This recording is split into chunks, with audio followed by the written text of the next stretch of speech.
মানে গুৱাহাটীত পপুলেশ্যন আৰু খালী ঠাই নাই, গতিকে জাবৰ য'তে ত'তে পেলায়।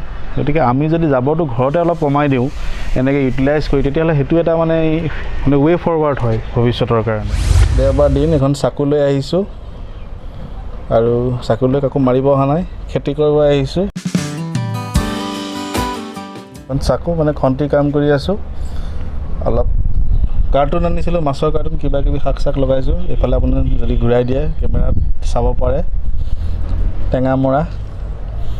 লকডাউনত এনেই ওলাই গৈছিলোঁ সন্ধিয়া, ৰাস্তা ফুটপাথৰ কাষত দুটা পুলি হৈ আছিলে টেঙামৰা, উঘালি লৈ আহিলোঁ, সুমুৱাই দিলোঁ। এতিয়া টেঙামৰা ইয়াত দেখিব, এয়া এতিয়া মানে ফুলো লাগিব এতিয়া, মানে টেঙামৰা যিটো ফলটো, পাতটো খাই থাকোঁ কিবা কিবি পাচলিত।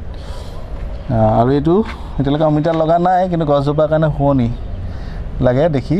আৰু এইটো বাল্টিং কোনোবাই পেলাই দিছিলে, মানে ডাষ্টবিন হিচাপে পেলাই দিছিলে, মানে কাম নাই আৰু ফাটি গৈছিলে। মই কি কৰিলোঁ, এইটো আনি মাটি ভৰাই ল'লোঁ, ইয়াতে কিবা কিবি ৰুই থাকোঁ, হৈ থাকে।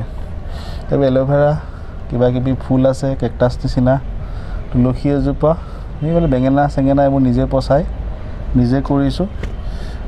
খাব পাওঁ নাপাওঁ পিছৰ কথা, গছজোপা হ'লে দেখি ভাল লাগে মানে। আৰু এইফালে পালেং শাক, এইটো আমি পিৰালি পালেং বুলি কওঁ আমাৰ তাত, এইটো মিঠা পালেং বুলি কয় গুৱাহাটীত বহুতে।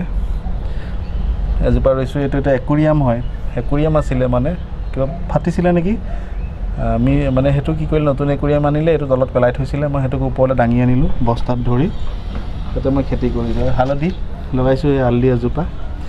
এইটো একচুৱেলি কি মনটো ভাল লাগে মানে। খুব সুন্দৰ প্ৰচেষ্টা, চাদৰ ওপৰত যে এনেকৈ ধৰণৰ ধুনীয়া। আৰু মই অকলে থাকোঁ, আৰু এটা কথা কওঁ, মই অকলে থাকোঁ, মই খোৱা বস্তু বহুত ইয়াৰ পৰা ওলাই থাকে। ধৰক পালেং এজোপা আছে, সপ্তাহত মই দুদিনো খাব পাৰোঁ, এনেকুৱা মানে। চাদৰ ওপৰত গুৱাহাটীত মানুহে বিভিন্ন ধৰণৰ খেতি কৰি আছে, সাংঘাতিক খেতি কৰে। কিছুমানৰ চাদৰ ওপৰতো গোটেই আমাৰ গাঁৱত ইমান মাটি পৰি থাকে, পথাৰ পৰি থাকে, একো নকৰে, কিন্তু গুৱাহাটীৰ চাদৰ ওপৰত মানুহে মাটি ভৰাই লৈ বহুত সাংঘাতিক খেতি কৰে। বহুত মাটিৰ অভাৱ, কিনি আনে মাটি, ব্ৰহ্মপুত্ৰ নদী কাষলৈ গৈ খান্দি আনে, মানে মনটো ভাল লাগে আৰু খুচৰি মেলি থাকি। আমি গাঁৱৰ ল'ৰাটো, গুৱাহাটীত থাকিলোঁ, আমাৰ ৰুটটোতো গাঁৱৰ, গতিকে আমি মাটি খুচৰি থকা অভ্যাস আছে, ভাল লাগে কিবা এটা। আপুনি ইয়াত কি কি লগাইছে? এইটো চাওক, এইটো একুৰিয়াম আছিলে, মানে আগতে কাৰোবাৰ একুৰিয়াম আছিলে, তো একুৰিয়ামটো খুব সম্ভৱ নতুন আনিলে বা কিবা এটা বেয়া হ'ল, তলত নি থৈছিলে, সেইটো গ্লাছৰ কমপ্লিটলি। মই খুব সাৱধানে 4 মহলৰ ওপৰ, এইটো একদম ওপৰলৈকে মই লৈ আহিছোঁ, বস্তা এটা এনেকৈ ধৰি লৈ আনি মই ইয়াতে মাটি ভৰালোঁ। ইয়াত মাটিও পাবলৈ নাই, জোপা তপা আনিছোঁ আৰু মাটি কিনিও আনিছোঁ। তাৰপিছতে ইয়াতে এইটো মিঠা পালেং, আমাৰ গাঁৱত পিৰালি পালেং বুলি কয়, গুৱাহাটীত ফালে মিঠা পালেং বুলি কয়। এইটো ৰুলোঁ, এই কেইবাবাৰো খালোঁ। তাৰপিছত ভাল লাগে মানে, এসপ্তাহত আপোনাৰ 2বাৰ ছিঙিব পাৰে। এতিয়া মই অকলে থাকোঁ, দুসাঁজ মই শাক খাব পাৰোঁ, পালেং শাক। এইটো হালধি, কেঁচা হালধি খাব লাগে জানে, কৰোণা সময়ত মানে হালধি বহুতে মানুহে খাইছিলে। এইটো ৰাখিছোঁ মানে কেতিয়াবা খাবলৈ দৰকাৰ হ'লে বোলে কেঁচা হালধি খাব লাগে যদি কোনোবাই কয় যে এইটো কাৰণে আপুনি কেঁচা হালধি খাওক, পটককৈ এইটোক লৈ যাম, পিচি খাব পাৰিম। সেইফালেও আছে হালধি। আৰু এইবোৰ ফল মূল অনা এইবোৰ কাৰ্টুন, মই যিখন ইউজ কৰি আছোঁ চুৰি, এইখনো কোনোবাই পেলাই দিছিলে তলত, এইখনো মই লৈ আহি ইউজ কৰি আছোঁ। মোৰ কথাটো হ'ল জাবৰটো সম্পদ, মানুহে ইউজ কৰিব জানিব লাগিব। এইটো চাওক ৰঙৰ টেমা, সেইটো কাটি লৈ ইয়াতে খাবলৈ অনা, সেইটো আমি বঙালী ধনিয়া বুলি কওঁ, উজনি অসমত মান ধনিয়া বুলি কয়। খাবলৈ অনা ধনিয়া মানে শিপাটো ৰুই থৈছিলোঁ, এইটো হ'ল, এইটো বহুত ডাঙৰ হৈ গৈছিলে। এইটো মাজে মাজে ছিঙি খাই থাকোঁ। এয়া আজি খাইছিলোঁ আপোনাৰ লাই শাকৰ যিটো শিপাটো মই পেলাই নিদিলোঁ, এইটো কাটি আনি ইয়াত গুজি থৈছোঁ, এইটো এসাঁজ খাব পাৰিম। এয়া খাই পেলাই দিয়া গুটিৰ পৰা হৈছে জামুক পুলি 4টা হৈছে। তো এইটো জামুক পুলি পাবলৈ নাই, মই মাজতে নাৰ্চাৰীত আমাৰ তাতে খুব বিচাৰিলোঁ, পইচা দিবলৈ ৰেডি, কিন্তু পাবলৈ নাই। চ' এইটো ভাবিছোঁ মই কাৰোবাক লাগিলেও মই দিব পাৰিম, 4জোপা জামুক হ'ব।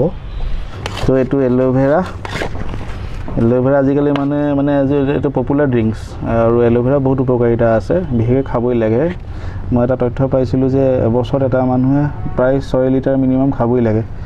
চ' এইটো বহুত উপকাৰ কৰে, বিশেষকৈ আপোনাৰ মানে চুগাৰ কণ্ট্ৰল কৰে, প্ৰেছাৰৰ কাৰণে ভাল, স্কিনৰ কাৰণে ভাল, এইটো চবেই খাব পাৰে। বেঙেনা লগাইছে নহয় জানো?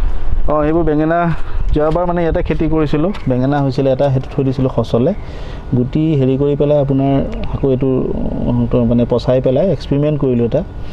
তাৰপিছত হ'ল এতিয়া কলিয়াইছে বাৰু এইটো এল'ভেৰাই হয় আৰু ইয়াতে কম্প'ষ্ট আছে কম্প'ষ্ট মই যিখিনি শাক পাচলি কিবা কিবি খাওঁ বাকলি চাকলি ইয়াতে পেলাওঁ আনাৰস আনি খালোঁ ভাল লাগিলে আগটো এনেই জাষ্ট অকণমান আছিলে লগাই থৈছিলোঁ এইটো কি হয় নাজানো লগাই থৈছোঁ ভাল লাগে মানে গছজোপা দেখি ভাল লাগে ধনিয়া গুটি দিছিলোঁ হৈ কলমৌ শাক আনি এইটো লগাই থৈছোঁ এইটো ওলমি গৈছে এইটো মানে ইয়াত কেনেকুৱা হয় নাজানো দ মাটিত হয় বেছি ভাল হয় কলমৌ শাক নহয় কলমৌ শাক আচলতে এইটো হৰাইজণ্টেলি গ্ৰ'থ হয় মই এতিয়া ভাৰ্টিকেল কৰিছোঁ ওপৰলৈ উঠাই দিছোঁ চাং এখন আছে এইখন কেনেকুৱা কি হয় নাজানো আজিকালি চা গুৱাহাটীত মেইন এটা সমস্যা হৈছে আপোনাৰ জাবৰৰ সমস্যা যাব নোৱাৰি মানে আপোনাৰ জাবৰ য'তে ত'তে পেলাই থয় মানুহে তো জাবৰ ভাগ আছে কিছুমান আপোনাৰ পচি যায় কিছুমান পচি নাযায় বায়'ডিগ্ৰেডেবল আৰু নন বায়'ডিগ্ৰেডেবল আমি যিখিনি পচি যায় জাবৰ যেনেকৈ আপোনাৰ চব্জি বাকলি আলুৰ বাকলি যিখিনি সেই পচি যোৱা বস্তুবোৰ আমি কম্প'ষ্ট কৰিব পাৰোঁ যিখিনি পচি নাযায় প্লাষ্টিকখিনি ৰিচাইকেল কৰিব পাৰোঁ এইটো বেলেগ কথা প্লাষ্টিকৰ বটল কিবা কিবি কিন্তু আপোনাৰ বায়'ডিগ্ৰেডেবল বস্তুবোৰ আমি আকৌ এক্সট্ৰাকৈ কিয় আমি ভলিউমটো বহাব লাগে ডাষ্টবিনত